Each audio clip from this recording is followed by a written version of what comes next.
நமக் சிவாய. குரோதி ஆண்டு மார்கழி மாதம் 18ஆம் நாள். திருவெம்பாவை 18ஆம் பாடலை பார்ப்போம்.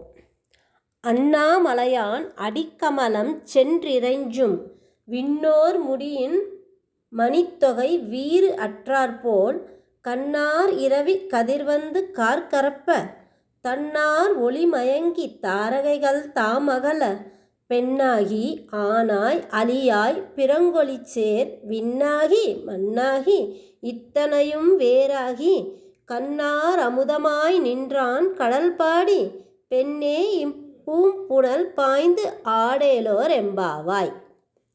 இந்த 18ஆம் நாளானின்று மாணிக்கவாசகர் சிவபெருமானை அண்ணாமலையான் என்று பாடலில் குறிப்பிடுகிறார். அவர் திருவண்ணாமலையில் இந்த பாடலை பாடுகிறார். அண்ணாமலையான் அடிக்கமலம் சென்றிறைஞ்சும் விண்ணோர் முடியின் மணித்தொகை வீறு அற்றாற்போல்.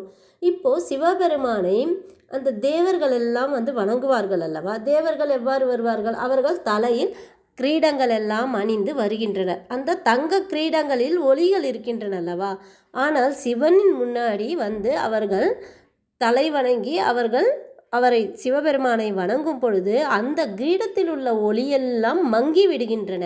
அங்கு அந்த ஒளியே இல்லாமல், ஏனென்றால் சிவபெருமான் அதிக வீரியமான ஒளியோடு இருப்பார் அல்லவா? அதற்கு முன்னால் இவர்கள் ஒளி இழந்து இவர்களுடைய கிரீடங்களில் இருக்கும் தங்கங்கள், முத்து, மணி, வைரம் என்ன இருந்தாலும் எதுவுமே ஒளியற்று இருக்கின்றன.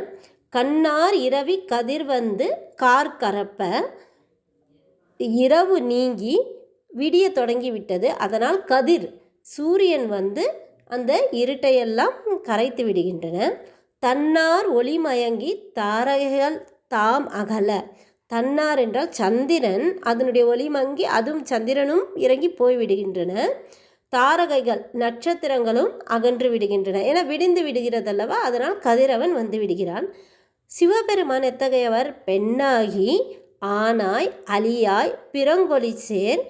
அதாவது பெண்ணாகவும் இருக்கிறார், அவர் ஆணாகவும் இருக்கிறார், இரண்டும் சேர்ந்து அலியாகவும் இருக்கிறார் அல்லவா? சிவபெருமான் சக்தி வடிவமும் சிவபெருமான், சிவன் வடிவமும் சிவபெருமான், அலியாகவும் சிவபெருமானே இருக்கிறார். அவர் நமக்கு அருள் புரிகிறார்.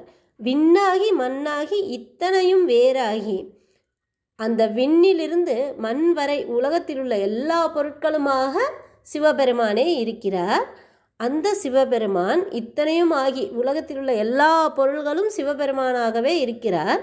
இத்தனையும் வேறாகி கண்ணார் அமுதமாய் நின்றான் கடல்பாடி. அவர் நமக்கு பக்தர்களுக்கு எப்படி இருக்கிறார்? அமுதமாய் இருக்கிறார். நம் கண்களுக்கு அவர் அமுதமாக, அவருடைய வடிவம் நமக்கு அவ்வளவு அழகாக நமக்கு பதிகின்றது.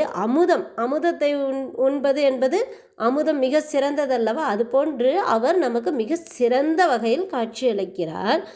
அவருடைய கடல்பாடி பெண்ணே இப்பூம்புணல் பாய்ந்து ஆடேலோர் எம்பாவாய். அவர்கள் அந்த பொய்கையில் அந்த சிவபெருமானை வணங்கி அவரை வடிவத்தை நினைத்து நாம் இந்த பூம்புணலில் இந்த பொய்கையில் நீராடுவோம் என்று கூறுகின்றனர்.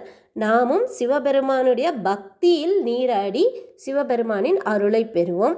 ஓம் நமக் சிவாய.